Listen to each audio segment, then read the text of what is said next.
What's up, guys? This is Danny Hafelman on the Good in Today podcast, a podcast where I believe no matter what's going on in your day, there is some good in it.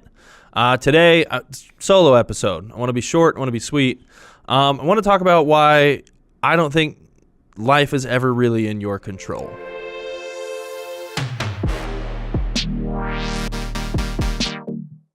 So I want to back up like 6 years and basically just give one experience, then a few takeaways, and then I'll be out of here today. But big thing for me was 6 years ago, I was laid off, and I got laid off on Valentine's Day of 2013.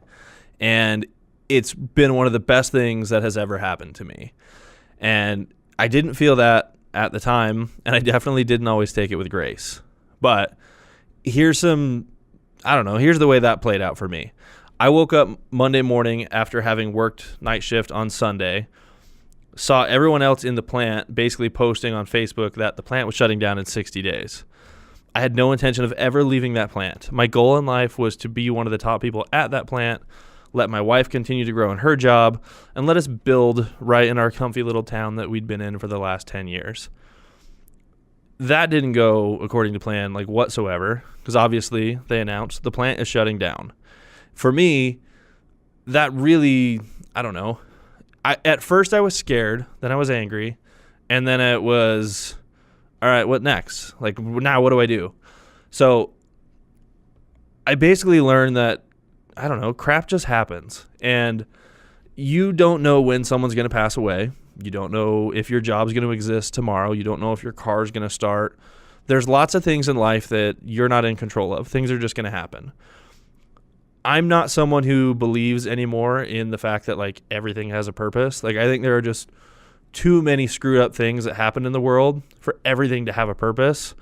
And for me, I do believe everything gives you an opportunity to learn something. So with that being said, these are a few of the things that I'm working on and a few of the things that I took away from that.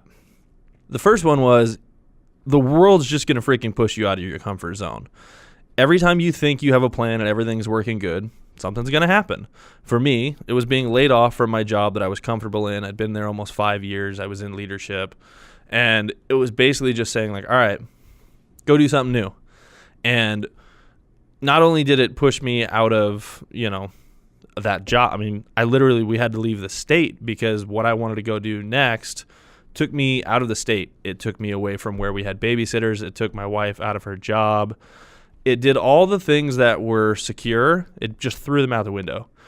And when we got down to Arizona, basically I took sales as a job for the first time in my life. And I didn't think I had any people skills whatsoever. Basically, we just talked trash on each other on the radio. That was our, people skills. That was all I really had to know at that point. And now I dropped into a job where I was going to go door to door and take people from hating me to liking me in about 15 seconds. Or at least get them to listen to me and then liking me within 5 minutes-ish. And the big thing for me was I had just read a book called Rich Dad, Poor Dad. And Robert Kiyosaki talked about the fact that if you can learn sales, you can do anything. You can go anywhere. You will always have a position. You will never be unemployed. So knowing that I had just been unemployed, that was a skill that I was incredibly interested in. So we went down to Arizona, and I wound up going through multiple different jobs and having multiple different positions over these last 5 years where I sold in corporate sales. I did door-to-door for multiple different industries.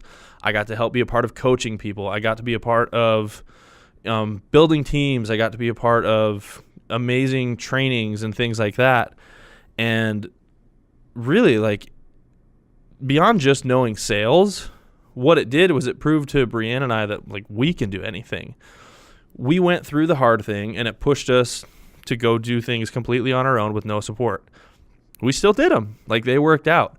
And that was really empowering to us to know that okay, if we want to go live somewhere else in the world, or for me the US, Brianne the world, we'd be happy to, and we could do it. Wouldn't have a problem. Before that, I didn't know if I would ever leave my little bubble of a town. And for anyone who's still in that town, good on you. I didn't necessarily know if I wanted to stay there, but I didn't think I would ever leave. And then when I got forced out, I was like, Done. Decision made for me. That's nice. So really, it was such an opportunity for growth that it wasn't even funny. The second thing that I really took away from being forced out of that position was I realized not to put my identity and my worth and my value into something external. Because at the time, a lot of my confidence and my pride and all these things came from the fact that I was like one of the dudes there. Basically, I was in leadership. I took pride in the fact that I was the only guy there who knew every position in my department. You could go to me, ask me anything, I could help you. The moment that's taken away, a lot of those skills were not transferable. Like knowing how to run a furnace that put glass through it and temper it or heat strengthen it really only helps in that specific position. Like the moment I left that, it was gone. So I went from being someone who was, quote, important to, am I important now? Like, do I know, I don't know, what do I even want to go do? Even when I go over to the sales thing, like I'm now the bottom of that totem pole. My identity was wrapped up in being the guy.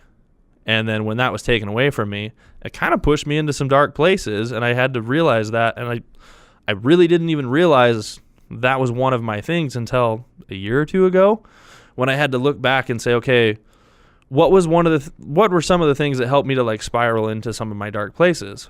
And I realized that me thinking that all of my worth came from being important at an external thing really screwed me in the long run.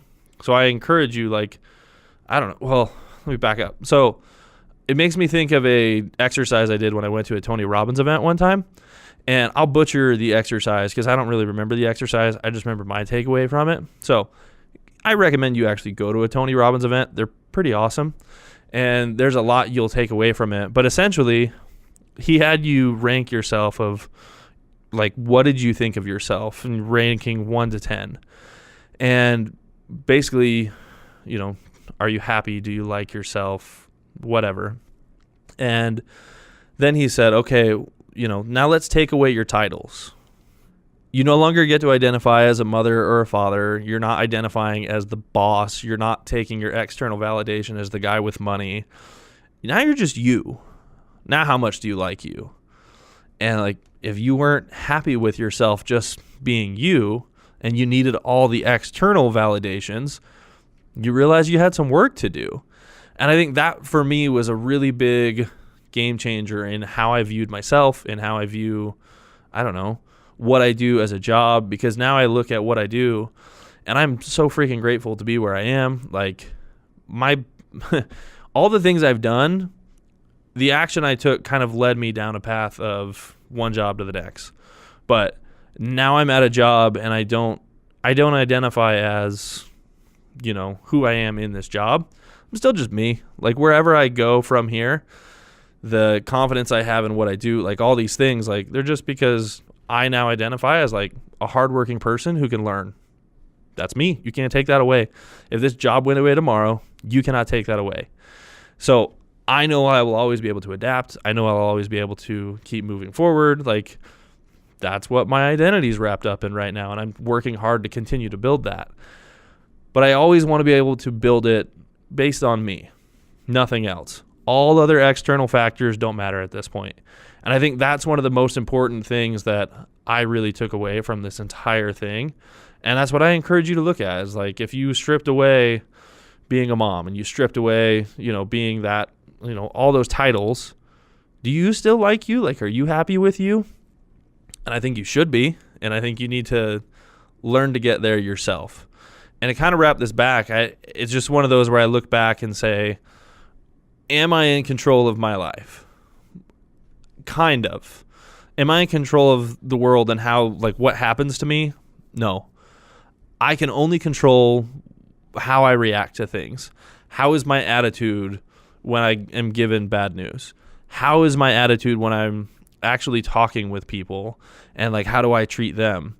And then probably most importantly, how is my attitude when I'm talking to myself? Am I speaking well of myself to myself? Am I tearing myself down? Am I beating myself up?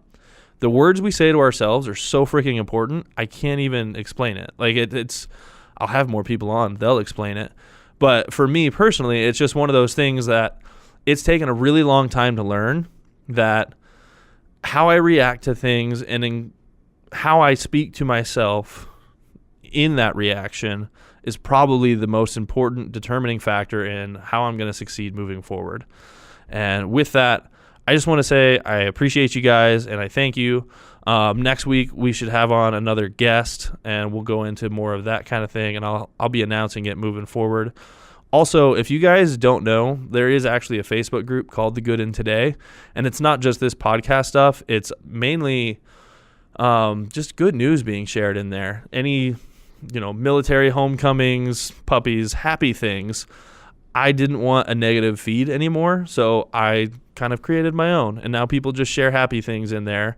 So it's a mixture of happy things and then having real conversations like these and putting out there that, like, the world's not perfect, but it's still pretty freaking awesome. So with that said, I appreciate you guys. We'll see you next week.